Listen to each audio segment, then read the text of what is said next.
الم یاتہم نبأ الذین من قبلہم، کیا ان کے پاس خبریں آ نہیں چکی ہیں ان کی جو ان سے پہلے تھے؟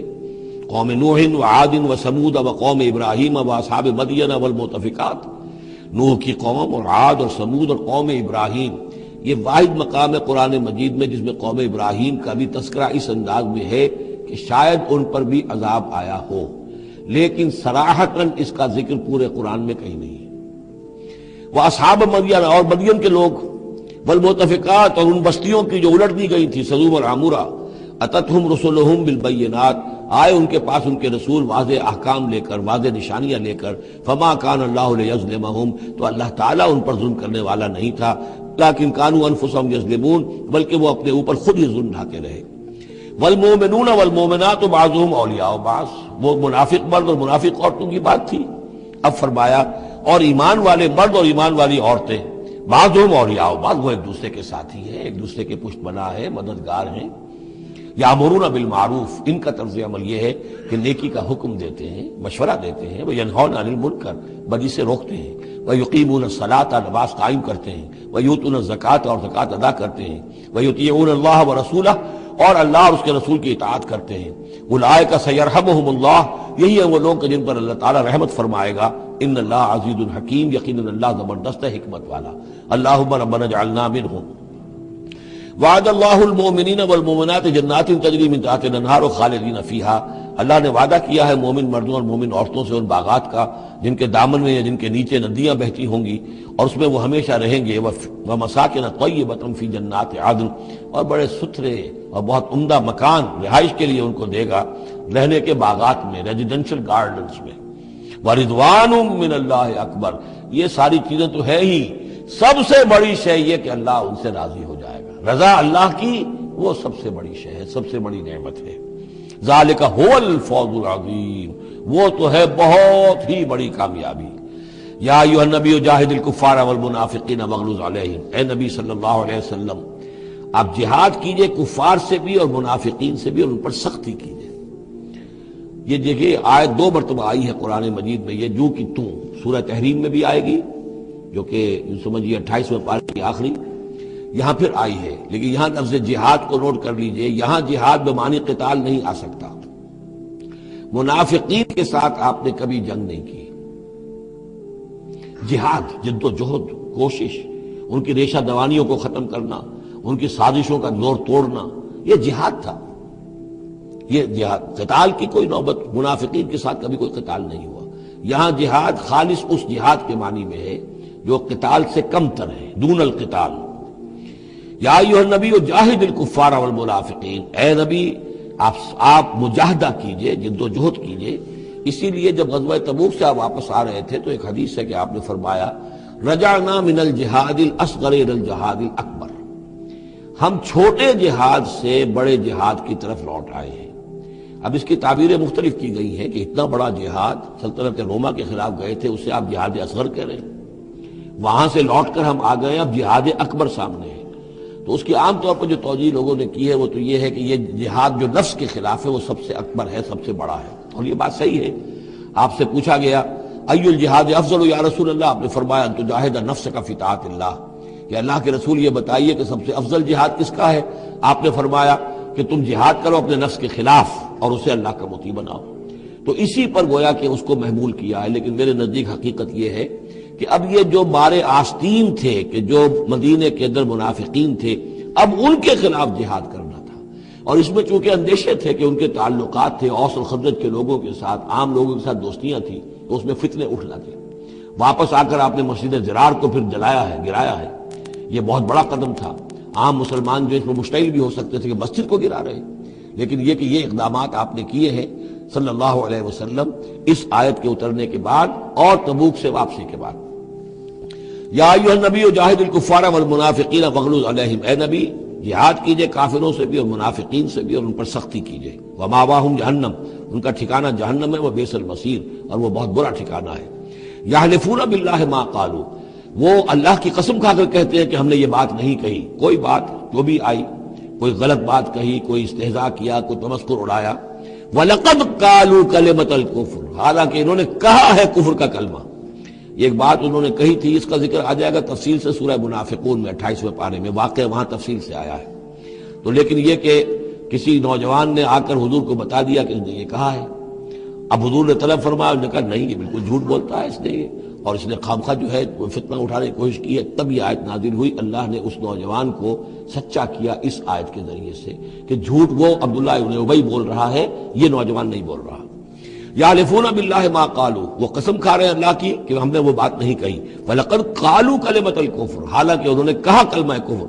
وَكَفَرُوا بَعْدَ إِسْلَامِهِمْ، اور وہ اپنے اسلام کے بعد کفر منکر ہو چکے، کفر کر چکے۔ وَهَمُّوا بِمَا لَمْ يَنَالُوا، اور انہوں نے ارادہ کیا تھا اس شے کا کہ جس کو وہ حاصل نہ کر سکے۔ یہ ایک خاص واقعہ ہوا تھا کہ جب تبوک سے واپس آپ آ رہے تھے تو ایک موقع پر آپ عام راستے سے، قافلے سے ذرا ہٹ کر ایک پہاڑی راستے کی طرف سے آپ کا گزر ہوا، اور وہ تنگ راستہ تھا، وہاں سے بس ایک ہی اونٹ ایک وقت میں گزر سکتا تھا۔ حضور کے ساتھ 2 آپ کے صحابہ تھے۔ وہاں ان لوگوں نے کوشش کی، منافقین نے، کچھ لوگ تھے کہ جنہوں نے اپنے ڈھانٹے باندھ لیے کہ پہچان میں نہ آئے، اور رات کی تاریکی میں انہوں نے ہاتھ چلایا، چاہتے تھے کہ حضور کو شہید کر دیں۔ بہرحال وہاں پر جو ہے کسی طریقے سے جو 2 آپ کے جانثار ساتھی تھے انہوں نے انہیں کھدیڑا، مار کر بھگایا۔ پھر حضور نے ان کو بتا بھی دیا تھا، جن میں حضرت حذیفہ ابن یمان بھی تھے رضی اللہ تعالی عنہ، اور حضرت عمار تھے، عمار ابن یاسر۔ ان دونوں کو بتا دیا تھا کہ فلاں فلاں نام ہے، یہ فلاں فلاں منافق ہے، لیکن یہ میرا راز رہے گا تمہارے پاس، تم نے یہ نام کسی کو بتانے نہیں ہے۔ یہ اسی لیے حضرت حذیفہ کا نام پڑ گیا تھا صاحب و سر النبی، نبی کا ایک راز ہے ان کے پاس، نبی کے ایک رازدان، وہ حضرت حذیفہ ابن یمان۔ وَهَمُّوا بِمَا لَمْ يَنَالُوا، انہوں نے تو ارادہ کیا تھا وہ چیز جو وہ حاصل نہ کر سکے۔ وَمَا نَقَمُوا إِلَّا أَنْ أَغْنَاهُمُ اللَّهُ وَرَسُولُهُ، اور یہ نہیں انتقام لے رہے مگر اس شے کا کہ اللہ نے اور اس کے رسول نے انہیں غنی کر دیا ہے۔ اللہ اور ان کا رسول ان کی طلب مال کو دیکھ کر انہیں صدقات میں سے، مال غنیمت میں سے بفراغت دیتا رہا، من فضلہ، اپنے فضل سے۔ وَإِن يَتُوبُوا يَكُ خَيْرًا لَّهُمْ، اب بھی اگر توبہ کر لیں تو یہ ان کے لیے بہتر ہوگا۔ وَإِن يَتَوَلَّوْا، اور اگر وہ پیٹھ موڑیں گے، يُعَذِّبُهُمُ اللَّهُ عَذَابًا عَلِيمًا، اللہ انہیں عذاب دے گا، بہت دردناک عذاب، فی الدنیا والآخرہ، دنیا میں بھی اور آخرت میں بھی۔ وَمَا لَهُمْ فِي الْأَرْضِ مِن وَلِيٍّ وَلَا نَصِيرٍ، اور پوری زمین میں ان کے لیے نہ کوئی ولی ہوگا، پشت پناہ ہوگا، مددگار ہوگا، اور نہ ہی کوئی حامی ہوگا۔ وَمِنْهُمْ مَنْ عَاهَدَ اللَّهُ، اب یہ وہ 3 آیتیں آ گئی ہیں جو میری تقریروں میں بہت مرتبہ آئی ہیں، ہم مسلمانان پاکستان کے لیے خاص لمحہ فکریہ ہیں۔ مدینہ کے منافقین کی ایک خاص قسم کا تذکرہ ہو رہا ہے۔ وَمِنْهُمْ مَنْ عَاهَدَ اللَّهُ، ان میں سے وہ لوگ بھی ہیں جنہوں نے اللہ سے عہد کیا تھا، لَئِنْ آتَانَا مِنْ فَضْلِهِ، اگر اللہ ہمیں اپنے فضل سے نواز دے گا، غنی کر دے گا، دولت دے دے گا، دولت مند کر دے گا، لَنَصَّدَّقَنَّ وَلَنَكُونَنَّ مِنَ الصَّالِحِينَ، ہم خوب صدقہ خیرات کریں گے اور نیک بن جائیں گے۔ فَلَمَّا آتَاهُم مِنْ فَضْلِهِ، جب اللہ نے انہیں نواز دیا اپنے فضل سے، غنی کر دیا، بَخِلُوا بِهِ، اب اس دولت کے ساتھ بخل کیا، وَتَوَلَّوْا وَهُمْ مُعْرِضُونَ، اور پیٹھ موڑ لی اور اعراض کیا۔ فَعَاقَبَهُمْ نِفَاقًا فِي قُلُوبِهِمْ، تو اللہ نے سزا کے طور پر ڈال دیا ان کے دلوں میں نفاق۔ عاقبہم، عقوبت، سزا۔ دنیا میں نقد سزا یہ ملتی ہے اللہ سے کوئی وعدہ کر کے پھر جانے کی کہ نفاق جو ہے وہ دل میں پیدا ہو جاتا ہے۔ یہ نفاق ہے پاکستان کے مسلمانوں کا روگ۔ پاکستان بنایا تھا، پاکستان کا مطلب کیا؟ لا الہ الا اللہ۔ ہندوستان کے مسلمان نے ووٹ دے کر اپنا فرض کفایہ ادا کر دیا کہ جاؤ بھائی، تم جو ہم پہ گزرے گی سو گزرے گی، تم جاؤ اور اسلام قائم کرو۔ ہم نے کیا کیا ہے؟ 50 برس سے زائد ہو گئے، کیا کیا ہے؟ اسلام کہاں ہے؟ یہ بے وفائی، یہ بد عہدی، اس کا نتیجہ کیا ہے؟ 3 نفاق ہیں جو اس قوم کے اوپر مسلط ہو گئے۔ نفاق باہمی، اب وہ قوم نہیں رہی، قومیتوں میں تحلیل ہو چکی ہے، اب عصبیتیں ہیں، صوبائیت ہے، لسانیت ہے، اور نہ معلوم کیا کچھ ہے، فرقہ واریت ہے۔ دوسرے، کردار کا بیڑا غرق ہو گیا۔ آیت المنافق ثلاث، حضور نے فرمایا منافق کی 3 نشانیاں ہیں، جس میں یہ تینوں چیزیں ہیں، خواہ وہ انسامہ وصلہ، چاہے روزہ رکھتا ہو، نماز پڑھتا ہو، اپنے آپ کو مسلمان سمجھتا، وہ منافق ہے۔ جب بولے جھوٹ بولے، جب وعدہ کرے خلاف ورزی کرے، اور جب کہیں امین بنا دیا جائے خیانت کرے۔ وہ دیکھ لیجئے اپنی قوم کو، جو جتنا بڑا ہے، الا ماشاء اللہ، ایکسیپشنز پروو دی رول۔ قانون یہی ہے، جو جتنا بڑا اتنا ہی جھوٹا، اتنا ہی خائن اور اتنا ہی وعدہ خلاف۔ اور تیسرا اور میرے نزدیک سب سے بڑا نفاق جو ہے وہ ہمارے دستور میں ہے۔ The most sacred document of a state is the constitution۔ اور منافقت کا پلندہ ہے کہ ایک ہاتھ سے اسلام داخل کرتے ہیں، دوسرے سے نکال دیتے ہیں۔ ایک دفعہ دیکھیں تو اسلام ہی اسلام، کیا اللہ، اتنی بڑی بات، no legislation can be done repugnant to the Quran and the Sunnah۔ اتنی بڑی بات، یہ تو معلوم ہوتا ہے کہ سورہ الحجرات کی پہلی آیت کا ترجمہ کر کے دستور میں لکھ دیا، لیکن اس کے ساتھ ہی اس کے اوپر کوئی اس پہ عمل کرنا ضروری نہیں ہے، وہ لکھی رہے گی بس۔ اور ہم نے ایک آئیڈیالوجی کونسل بنا دی ہے، وہ اس کے مطابق سفارشات پیش کرتی رہے گی اور ہر سال اس کی رپورٹ پیش ہو جایا کرے گی، خلاص۔ کوئی اس میں سینکشن نہیں، کوئی اس کے نافذ کرنے کی کوئی ذمہ داری نہیں، کوئی پابندی نہیں۔ فیڈرل شریعت کورٹ کیا کہنے ہیں، فیڈرل شریعت کو بڑے بڑے چوٹی کے علماء اور کیا کیا تنخواہیں ان کو ملی ہیں اور کیا کیا مراعات ملی ہیں، وہ سب کچھ ہے، لیکن صورت کیا ہے؟ دستور پاکستان بھی تمہارے دائرے سے خارج، عدالتی قوانین بھی تمہارے دائرے سے خارج، یہاں تک کہ آئلی قوانین بھی تمہارے دائرے سے خارج، مالی قوانین بھی 10 سال کے لیے خارج۔ تو کیا کرو گے بیٹھ کے؟ تنخواہیں لو اور ایکسرسائز اینڈ فیوٹیلیٹی وقت گزارو، اللہ اللہ خیر صلی اللہ۔ منافقت میرے نزدیک اس پوری دنیا کے اندر شاید دستور کی سطح پر ایسی منافقت کہیں اور موجود نہ ہو۔ یہ ہے ہمارا روگ اصل۔ فَعَاقَبَهُمْ نِفَاقًا فِي قُلُوبِهِمْ، تو اللہ نے عقوبت کے طور پر، سزا کے طور پر ان کے دلوں میں نفاق پیدا کر دیا، إِلَىٰ يَوْمِ يَلْقَوْنَهُ، اور یہ نفاق ہم رہے گا اس دن تک جس دن کے یہ ملاقات کریں گے اللہ سے۔ یہ کانٹا ان کے دلوں سے نکلے گا نہیں۔ بما اخلف اللہ ما وعدوہ، بسبب اس وعدہ خلافی کے جو انہوں نے اللہ سے کیا، وبما کانوا یکذبون، اور بسبب اس جھوٹ کے جو انہوں نے بولا۔ الم یعلموا ان اللہ یعلم سرهم ونجواهم، کیا انہیں یہ معلوم نہیں ہے کہ اللہ تعالیٰ ان کی چھپی اور کھلی چیزوں کو، چھپی چیزیں اور جو نجوا کرتے ہیں یہ وہ بیٹھ کر آپس میں سازشیں کرتے ہیں، اللہ ان سے واقف ہے۔ وَأَنَّ اللَّهَ عَلَّامُ الْغُيُوبِ، اللہ تعالیٰ تو تمام غیب کا جاننے والا ہے۔ الَّذِينَ يَلْمِزُونَ الْمُطَوِّعِينَ مِنَ الْمُؤْمِنِينَ، یہ لوگ کہ جو اہل ایمان میں سے جو بھی نیکی کی کوشش کرتے ہیں اپنی طرح دل سے، اپنی امکانی حد تک ان کے اوپر تان کرتے ہیں، استہزاء کرتے ہیں۔ جب حضور نے فرمایا تھا کہ اب یہ بڑی مہم ہے، اب جو بھی کچھ لا سکتے ہو پیش کرو، گویا کہ جدید اسلام میں ہم کہیں گے چندے کی اپیل کی، ڈونیشنز چاہیے، تو ایک ابو عقیل انصاری تھے، انہوں نے یہ کیا کہ کچھ نہیں تھا ان کے پاس، ساری رات مزدوری کی ایک گاؤں، ایک باغ میں جا کر، اور وہ کھینچ کر کنویں سے پانی باغ کو سیراب کیا۔ صبح کو انہیں کچھ کھجوریں ملی، رات بھر کی مزدوری، آدھی لے جا کر اپنے گھر میں دے دی اپنی بیوی بچوں کو، اور آدھی لا کر حضور کی خدمت میں پیش کر دی۔ حضور نے فرمایا کہ یہ جو کھجوریں ہیں یہ پورے ڈھیر کے اوپر پھیلا دو، یہ سب پر بھاری ہیں۔ لیکن وہاں جو منافق تھے انہوں نے اب فقے چست کرنے شروع، جی ہاں ان کھجوروں کو بغیر تو یہ مہم چل ہی نہیں سکتی تھی، کیا کہنے صاحب، یہ تو بہت بڑا صدقہ انہوں نے کیا ہے، بہت بڑا معاملہ ہے۔ تو یہ اب تانے دے رہے ہیں، ان کا دل دکھا رہے ہیں۔ الذين يلمزون المطوعين من المؤمنين في الصدقات والذين لا يجدون الا جهدهم، وہ بیچارے کہ جن کے پاس اپنی محنت مشقت کے سوا کچھ ہے ہی نہیں، فیسخرون منهم، ان سے مذاق کرتے ہیں، ٹھٹے کرتے ہیں، سخر اللہ منهم، اللہ تعالیٰ ان کا مذاق اڑائے، ولہم عذاب علیم، اور ان کے لیے دردناک عذاب ہے۔ استغفر لهم، اب یہ سخت ترین آیت ہے قرآن مجید میں منافقین کے لیے، یا وہ تھی جو سورہ نساء میں تھی، ان المنافقین فی الدرک الاسفل من النار، منافق آگ کے سب سے نچلے طبقے میں ہوں گے۔ کیا یہ ہے؟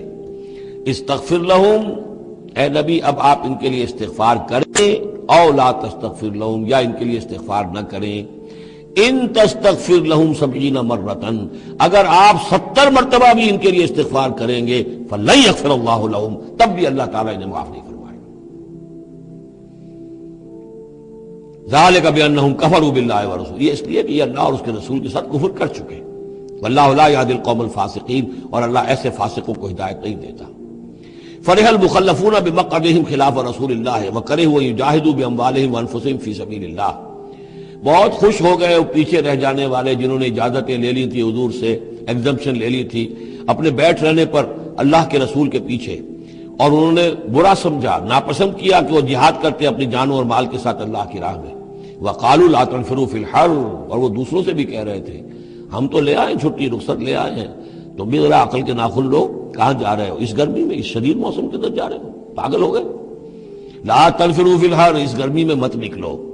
قل نار جہنم اشد حرا، اے نبی ان سے کہہ دیجئے جہنم کی آگ اس سے کہیں زیادہ گرم ہے۔ لو کانوا یفقہون، کاش کہ ان کو تفقہ حاصل ہوتا، فہم حاصل ہوتا۔ فلیضحکوا قلیلا ولیبکوا کثیرا، تو انہیں چاہیے کہ ہنسیں کم روئیں زیادہ۔ جزاء بما کانوا یکسبون، بدلہ اس کا کہ جو کمائی انہوں نے کی ہے۔ فإن رجعک اللہ الی طائفۃ منہم، تو اے نبی اگر اللہ تعالیٰ آپ کو لوٹا کر لے جائے، یہ 4 رکوع ختم ہو چکے تھے، 9ویں رکوع پر ان کے بارے میں تو تیقن کے ساتھ معلوم تھا کہ وہ غزوہ تبوک پر روانگی، یہ درمیان کا ہے کہ کچھ جاتے کچھ آتے، کچھ غزوہ تبوک کے وقت عین تبوک میں بھی وہی نازل ہوئی ہے، تو یہ وہ آیات ہے۔ فإن رجعک اللہ، ظاہر بات ہے یہاں معلوم ہو رہا ہے کہ یہ کہیں تبوک میں یہ آیت نازل ہوئی ہے۔ اگر اللہ آپ کو لوٹا کر لے جائے ان کے کسی گروہ کے پاس، فاستاذنوک للخروج، اور پھر وہ آپ کے ساتھ نکلنے کی اجازت مانگے کسی اور دشمن کے خلاف، فقل لن تخرجوا معی ابدا، کہہ دیجیے گا اب تم میرے ساتھ کبھی نہیں نکلو گے، وہ آخری امتحان تمہارا ہو چکا، تم ناکام ہو چکے۔ ولن تقاتلوا معی عدوا، اور اب میرے ساتھ کسی دشمن کے ساتھ، میرے ساتھ ہو کر کسی دشمن کے ساتھ جنگ کرنے کا تمہیں موقع نہیں ملے گا۔ انکم رضیتم بالقعود اول مرۃ، تم پہلی مرتبہ راضی ہو گئے تھے بیٹھے رہنے پر، نفیر عام ایک ہی مرتبہ ہم نے کی اور تم پیچھے رہنے پر، بیٹھ رہنے پر راضی ہو گئے۔ فقعدوا مع الخالفین، اب ہمیشہ کے لیے پیچھے رہنے والوں کے ساتھ بیٹھ رہو۔ ولا تصلی علی احد منہم مات، اور اے نبی ان میں سے کوئی مر جائے تو اس کی نماز جنازہ ادا نہ کیجیے ابداً، کبھی بھی۔ ولا تقم علی قبرہ، اور اس کی قبر پر آپ کھڑے نہ ہوں۔ یہ دیکھیے یہ اب ان کی رسوائی کا سامان ہو رہا ہے۔ ابھی تک تو پردے پڑے ہوئے تھے، لیکن اب یہ ہے کہ حضور جو ہے جب انکار کرتے تھے کسی کی نماز جنازہ پر جانے سے معلوم ہو جاتا تھا کہ یہ منافق ہے، حضور نے اس کی نماز جنازہ میں شرکت سے انکار کیا۔ ولا تصلی علی احد منہم مات ابدا ولا تقم علی قبرہ، اور مت کھڑے ہوئیے اس کی قبر پر۔ انہم کفروا باللہ ورسولہ، یقیناً انہوں نے کفر کیا ہے اللہ اور اس کے رسول کے ساتھ۔ وماتوا وہم فاسقون، اور وہ مرے ہیں اسی حال میں کہ وہ نافرمان تھے۔ ولا تعجبک اموالہم واولادہم، یہ آیت پہلے بھی آ چکی ہے، آیت نمبر 55، صرف وہی ایک فرق ہے اس میں، وہاں فلا تعجب کا، یہاں ولا تعجب کا، آپ کو زیادہ پسند نہ آئیں، اچھی نہ لگیں، نہ ان کے اموال نہ ان کی اولاد۔ انما یرید اللہ ان یعذبہم، یہاں لام کی بجائے ان آ گیا ہے، اللہ چاہتا یہ ہے کہ انہیں عذاب دے انہی چیزوں کے ذریعے سے دنیا میں، وتزہق انفسہم وہم کافرون، اور ان کی جانیں نکلیں اسی حالت کفر میں۔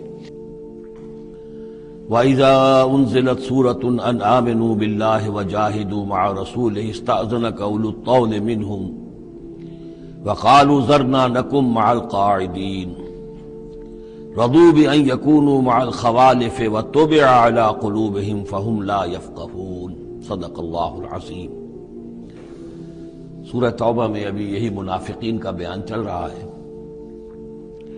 اور جب کوئی صورت نازل ہوتی ہے کہ ایمان لاؤ اللہ پر اور جہاد کرو اس کے رسول کے ساتھ مل کر، استأذنک اولو الطول منہم، تو ان میں سے جو مقدرت والے ہیں، دولت والے ہیں، وسائل رکھنے والے ہیں، وہ بھی آپ سے آ کر رخصت مانگتے ہیں۔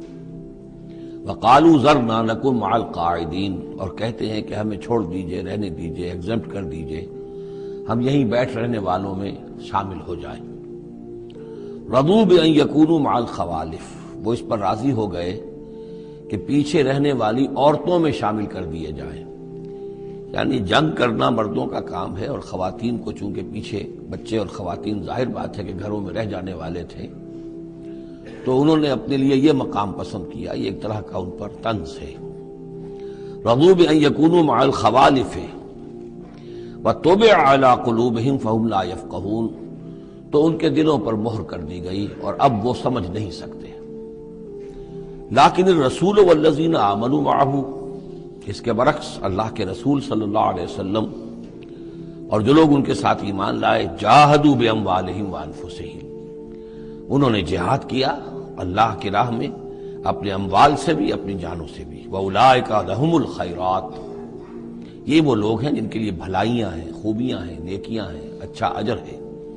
وَأُولَٰئِكَ هُمُ الْمُفْلِحُونَ، اور یقیناً یہی لوگ ہیں فلاح پانے والے، آخری منزل مراد کو پا لینے والے۔ فلاح کے لفظ پر انشاءاللہ تفصیلی گفتگو جو ہے وہ سورہ مومنون کے شروع میں ہوگی۔ یہ ایک بڑی اہم اصطلاح ہے قرآن کی، میں نے اب تک اس کا ترجمہ بس اسی طریقے سے اسی لفظ کے ساتھ کیا ہے۔ اعد اللہ لہم جنات تجری من تحتہا الانہار خالدین فیہا، اللہ تعالیٰ نے ان کے لیے ان باغات کو تیار کیا ہے جن کے دامن میں یا جن کے نیچے ندیاں بہتی ہوں گی، جن میں وہ ہمیشہ ہمیش رہیں گے۔ ذالک الفوز العظیم، اور یہ بہت بڑی کامیابی ہے۔ وجاء المعذرون من الاعراب لیؤذن لہم، اور آئے آپ کے پاس بہانے بنانے والے بدو بھی۔ مدینے کے لوگوں کا تذکرہ ہو رہا تھا، اب ظاہر بات ہے یہ نفیر عام تھی، اعلان عام تھا، تو اب جو بھی آس پاس تھے، جو دیہات میں رہنے والے مسلمان تھے، ان پر بھی یہ حکم جو ہے عائد تھا، تو ان میں سے بھی لوگ آئے اور رخصت طلب کرنے لگے۔ جاء المعذرون من الاعراب، اعراب اعرابیون کی جمع ہے، وہ جو لوگ بادیہ نشین بدو، لیؤذن لہم، کہ انہیں بھی اجازت دے دی جائے، انہیں بھی رخصت دے دی جائے۔ وقعد الذین کذبوا اللہ ورسولہ، اور بیٹھ رہے وہ لوگ جنہوں نے کہ جھوٹ کہا تھا اللہ سے اور اس کے رسول سے، وعدے جو کیے تھے وہ جھوٹ نکلے، یا یہ کہ جو عذر ان کر رہے وہ جھوٹا ہے۔ سیصیب الذین کفروا منہم عذاب علیم، ان قریب ان میں سے جو لوگ کفر پر اڑ جائیں گے، یا جو لوگ فی الواقع کفر کی حد کو پہنچ گئے ہیں، ان کے لیے دردناک عذاب ہے۔ لیس علی الضعفاء، کمزوروں کا معاملہ یہ نہیں ہے، ان پر کوئی ذمہ داری نہیں ہے، کوئی ملامت نہیں ہے، ضعیف ہوں، ولا علی المرضى، نہ ہی بیماروں پر، ولا علی الذین لا یجدون ما ينفقون، نہ ہی ان پر کہ جن کے پاس کچھ خرچ کرنے کے لیے نہیں ہے۔ آخر اتنا لمبا سفر کرنا ہے، تبوک تک جانا ہے، کوئی سواری چاہیے، 4 آدمیوں پر 1 اونٹ ہو، کچھ تو ہو، کہیں تو کچھ نہ کچھ تو ان کو سہارا ملے۔ ان کے پاس سامان نہیں ہے، پیسہ نہیں ہے۔ لا یجدون ما ينفقون، تو جو لوگ اپنے پاس کوئی اس کی مقدرت نہیں رکھتے اور ساز و سامان نہیں رکھتے، تو ان پر حرج نہیں ہے۔ لیسا علی الضعفاء حرج، یہ لیسا کے بعد جو ہے حرج یہاں آیا ہے، ان پر کوئی گناہ نہیں ہے، کوئی الزام نہیں ہے، کوئی ملامت نہیں ہے۔ اذا نصحوا للہ ورسولہ، جبکہ وہ اللہ اور اس کے رسول کے ساتھ مخلص ہوں، دل میں اخلاص ہے، لیکن یہ کہ مجبوری فی الواقع ہے، کوئی ضعیف ہے، بہت بوڑھا ہے، کوئی بیمار ہے، کوئی بالکل یعنی بغیر کسی وسائل کے ہے۔ ما علی المحسنین من سبیل، ایسے جو محسن لوگ ہیں، جو جن کا دین جو ہے وہ یعنی درجہ احسان کو پہنچا ہوا ہو، ان کے لیے کوئی ملامت نہیں، ان کے اوپر کوئی گرفت نہیں۔ واللہ غفور الرحیم، اور اللہ غفور الرحیم ہے۔ ولا علی الذین اذا ما اتوک لتحملہم، اور نہ ہی ان پر کوئی الزام ہے یا ان پر کوئی گناہ ہے کہ جو آئے آپ کے پاس، جب آئے کہ آپ ان کے لیے سواری کا انتظام کر دیں، لتحملہم، قلتا، تو اے نبی آپ نے فرمایا، لا اجد ما احملکم علیہ، نہیں میرے پاس بھی کوئی سواری کا بندوبست نہیں ہے، میں نہیں پاتا کوئی چیز جس پر کہ آپ کو سوار کر سکوں۔ تولوا، تو مجبوراً وہ لوٹ گئے، واعینہم تفیض من الدمع، اور ان کے آنکھوں سے آنسو جاری تھے، حزناً، اس حزن کی وجہ سے، اس رنج اور غم کی وجہ سے، اللہ یجدوا ما ينفقون، کہ ان کے پاس نہیں ہے جسے وہ خود خرچ کر سکیں اور اپنے لیے کسی سواری کا بندوبست کر سکیں۔ ایک طرف یہ جذبہ ہے، چاہتے ہیں، جانا چاہتے ہیں، لیکن مجبوری ہے، اس مجبوری کی بنا پر بھی اگر وہ رک رہے ہیں تو ان کو صدمہ ہے، افسوس ہے، رو رہے ہیں۔ دوسری طرف وہ ہیں جو اولو طول ہیں، ان کے پاس سب کچھ موجود ہے، وسائل و ذرائع ہیں، لیکن جانے کو تیار نہیں۔ انما السبیل علی الذین یستاذنونک وہم اغنیاء، ملامت اور الزام تو ان لوگوں پر ہے کہ جو آپ سے رخصت مانگتے ہیں جبکہ وہ غنی ہیں، مالدار ہیں۔ رضوا بان یکونوا مع الخوالف، وہ راضی ہو گئے اس پر کہ وہ پیچھے رہنے والی خواتین ہی کے ساتھ ہو جائیں۔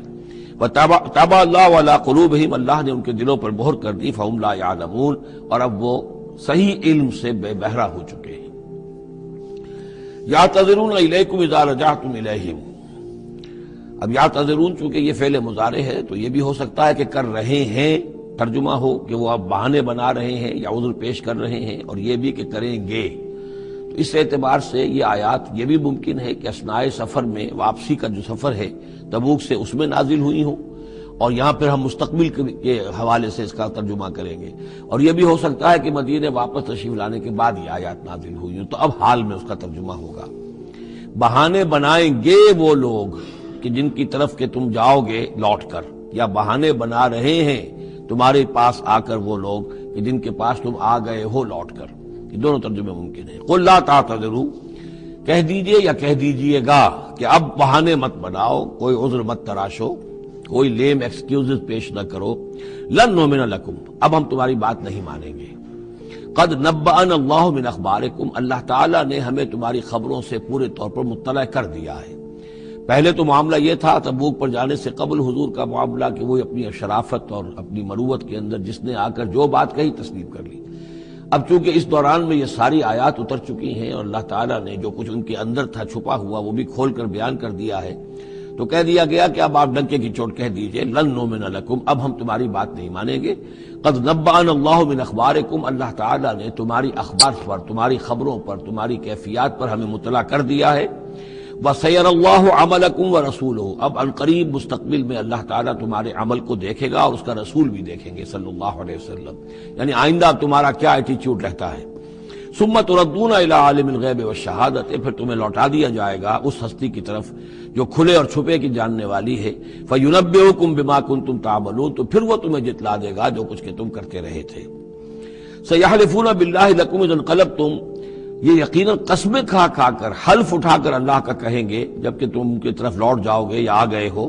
الیہم لتعرضوا عنہم، تاکہ آپ اعراض کریں، تاکہ مسلمانوں ان کو چھوڑ دیں، ان سے کوئی باس پرس نہ کریں، انہیں کوئی سزا نہ دیں، اعراض کریں.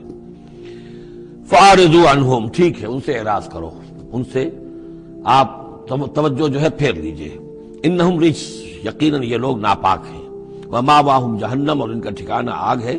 جزاء بما کانوا یکسبون، بدلہ اس کا جو یہ کمائی انہوں نے کی ہے. یحلفون لکم لترضوا عنہم، یہ جو قسمیں کھا رہے ہیں مسلمانوں تمہارے پاس آ کر، اس لیے تاکہ تمہیں راضی کر لیں، تم ان سے راضی ہو جاؤ. اس لیے کہ ظاہر بات ہے کہ ایک معاشرہ تھا، مدینے میں رہتے تھے، ان کے بھائی بند تھے، ان کے دوست تھے، احباب تھے، اوس اور خزرج کے اندر رشتہ داریاں تھیں، تو اب بالکل آؤٹ کاسٹ ہو جانا معاشرے میں.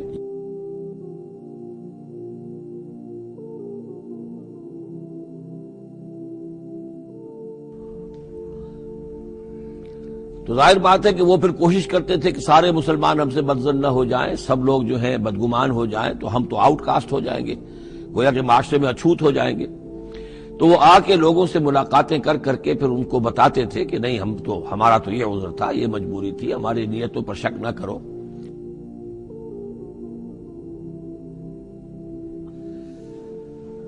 یحلفون لکم لترضوا عنہم، اے مسلمانوں یہ تمہارے سامنے قسمیں کھا کھا کر اپنے خلوص کا جو اطمینان تمہیں کرانا چاہ رہے ہیں وہ اس لیے کہ تم ان سے راضی ہو جاؤ.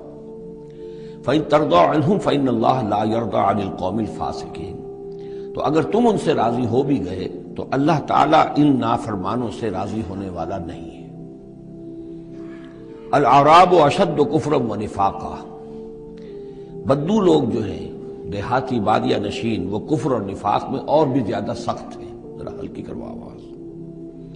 وَأَجْدَرُ أَن لَّا يَعْلَمُوا حُدُودَ مَا أَنزَلَ اللَّهُ عَلَيْهِ عَلَىٰ رَسُولِهِ، اور زیادہ لائق ہیں اس کے کہ نا واقف ہوں اس چیز کی حدود سے اور اس چیز کی تفاصیل سے کہ جو اللہ تعالیٰ نے اپنے رسول پر نازل فرمائی. یعنی مدینے والے تو پھر بھی حضور کی صحبت سے فیضیاب ہوتے ہیں، مختلف مواقع پر انہیں تعلیم کا سلسلہ حاصل ہے، جمعے کے خطبے ہوتے ہیں، حضور کا نصیحت کا معاملہ چلتا رہتا ہے. تو ظاہر بات ہے کہ جو لوگ ان چیزوں سے بھی محروم ہیں، بادیہ نشین ہیں، شاذ کبھی کوئی آیا مدینے میں تو حضور سے کی صحبت سے فیضیاب ہو گیا، لہذا فطری طور پر، معقول اور منطقی طور پر کفر اور شرک، کفر اور نفاق ان میں جو ہے وہ شدید تر ہے. واللہ علیم الحکیم، اور اللہ تعالیٰ سب کچھ جاننے والا اور کمال حکمت والا ہے. وَمِنَ الْأَعْرَابِ، اور ان بدوؤں میں سے وہ بھی ہیں، مَن يَتَّخِذُ مَا يُنْفِقُ مَغْرَمًا، کہ جو کچھ انہیں خرچ کرنا پڑتا ہے اسے وہ تاوان سمجھتے ہیں. یعنی زکوٰۃ ہے، عشر ہے، جو بھی اب ان کے اوپر عائد ہو گیا ہے، جو محصولات ہیں اسلامی نظام کے، اب یہ چونکہ ان کو دینے پڑ رہے ہیں، پہلے تو کوئی نظام ایسا تھا نہیں، تو یہ ان کو ایسے محسوس کرتے جیسے کوئی تاوان ہو. وَيَتَرَبَّصُ بِكُمُ الدَّوَائِرَ، اور وہ منتظر ہیں کہ کوئی گردش زمانہ آئے اور یہ جو حکومت قائم ہوئی ہے مدینے میں، جس کی وجہ سے ہمیں یہ سب کچھ کرنا پڑ رہا ہے، کوئی اس کے اندر تبدیلی پیدا ہو جائے، وہ حکومت ختم ہو جائے. علیہم دائرۃ السوء، اصل میں بری گردش خود ان کے اوپر مسلط ہے، یعنی جو منافقت ہے جو ان کے دلوں کے اندر، وہ ہے اصل برائی کے جو ان پر مسلط ہے۔ واللہ سمیع علیم، اور اللہ سب کچھ سننے والا اور جاننے والا ہے۔ وَمِنَ الْأَعْرَابِ مَن يُؤْمِنُ بِاللَّهِ وَالْيَوْمِ الْآخِرِ، اور اعراب سب کے سب ویسے نہیں ہیں، بلکہ ان میں سے ایسے بھی ہیں۔ من الاعراب، انہی بدوؤں میں وہ بھی ہیں من یؤمن باللہ والیوم الآخر، جو ایمان رکھتے ہیں اللہ پر، یوم آخر پر، ویتخذ ما ينفق، اور جو چیز بھی وہ خرچ کرتے ہیں اللہ کی راہ میں اس کو سمجھتے ہیں قربات عند اللہ، کہ اللہ تعالیٰ کے قرب کا ذریعہ ہوگا، تقرب اللہ کا ذریعہ بن جائے گا۔ ہمارا یہ صدقہ، ہمارا یہ خیرات، ہمارا یہ دین کے لیے انفاق جو ہے، یہ اللہ تعالیٰ سے ہمیں قرب عطا کرے گا۔